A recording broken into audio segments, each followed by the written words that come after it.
Shalom Ubracha, nous retrouvons avec la deuxième Mishnah du deuxième Pérec de Masechet Yevamot. La Mishnah nous dit, toujours dans le cadre de Yiboum de Khalitsa, voici encore des cas compliqués. Shne Achim, deux frères, comme on a pris l'habitude de les appeler, Reuven et Shimon, deux frères. Umet Achad Mehem, et un des deux est mort. Veibem Hasheni et Eshet Achiv. Et le deuxième, donc Shimon, donc on va dire Reuven est mort, et Shimon fait Yiboum avec la femme de son frère. Donc il a d'abord fait Yiboum avec la femme de Reuven. Et ensuite est né Lévi, un petit frère de Reuven et de Shimon. Vamet, et ensuite Shimon est décédé. Et Shimon avait deux femmes. Une femme auparavant qu'il avait, et ensuite il a pris la Yébama de la femme de Reuven. La femme de Reuven, vis-à-vis de Lévi, est-elle permise ou interdite?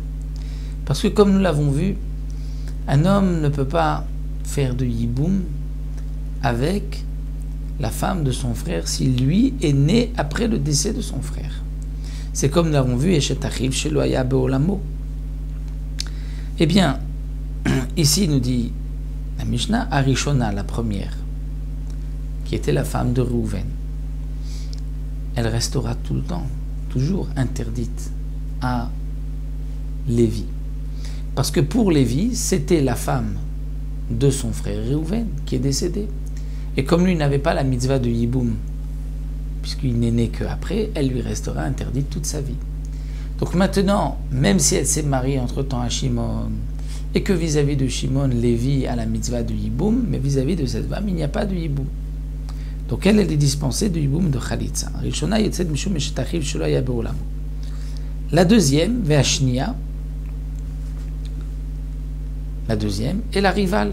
Donc Mishum Tsarata, elle est aussi dispensée parce que c'est la rivale d'une femme qui est interdite à Lévi. Asaba Mahamar, si Shimon avait fait le Mahamar, c'est-à-dire qu'il avait juste dit, il a donné les Kiddushin, on va se marier, mais il n'a pas fait encore le Yiboum, donc la rivale de cette femme-là, lorsque Shimon décède, n'est pas vraiment la rivale, puisqu'il n'y a pas eu encore de Yiboum. Donc, on avait vu Choletzet de l'Omitiam, on fait Khalitsa, mais pas Yiboum. Khalitsa, parce que ce n'est pas vraiment ça rival, mais pas Yiboum, parce que quand même il a fait un Mahamar.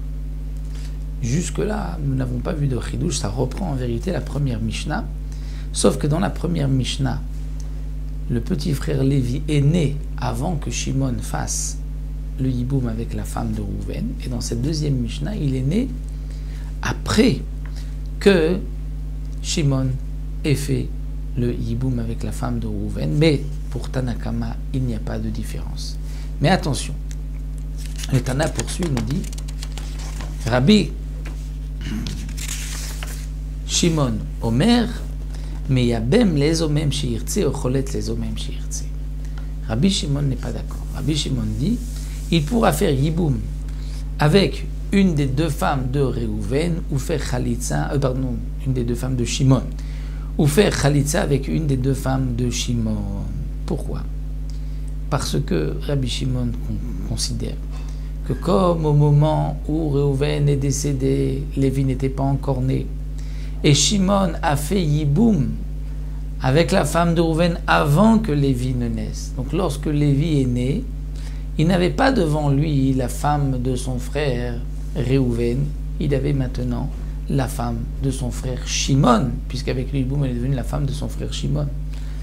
Donc si Shimon décède, il pourra accomplir la mitzvah de Yiboum avec la femme de Shimon, celle-ci ou même la rivale, parce qu'elle ne lui est pas interdite.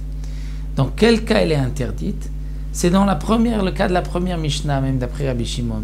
C'est-à-dire que Reuven est décédé, et là, Lévi est né, et ensuite Shimon va faire Yiboum. Là, elle restera la femme de son frère Shlomo Be'olamo qui est interdite à jamais. Mais étant donné que ici, Shimon s'est marié avec elle, a fait Yiboum avant que Lévi ne naisse. Lorsque Lévi est né, il avait devant lui la femme de Shimon, pas la femme de Rouven. Donc elle lui est permise, il pourra faire Yiboum Khalitza à elle ou à la rivale sans aucun problème. Donc voici ce que le Tana nous enseigne ici, cette marloquette. Nous nous retrouverons pour une autre Mishnah à la prochaine.